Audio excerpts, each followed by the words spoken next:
Tawid na kami ng ilog. Oo. Tulay. Harap kaming gulay. Nako.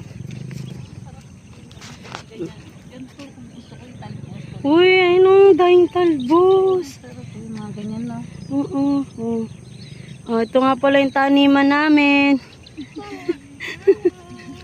Lupain daw to ni ate.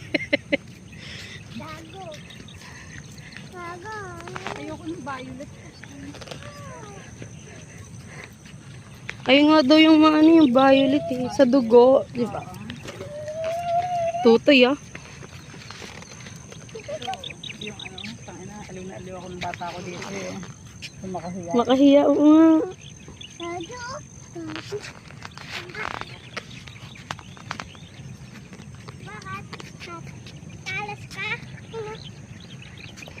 Ay, ang cute oh. Yung mga talong. Ang sarap magpita sa mga ganyan. No? Ano? Talong, ang liit ng talong. Liit talong. Liit talong.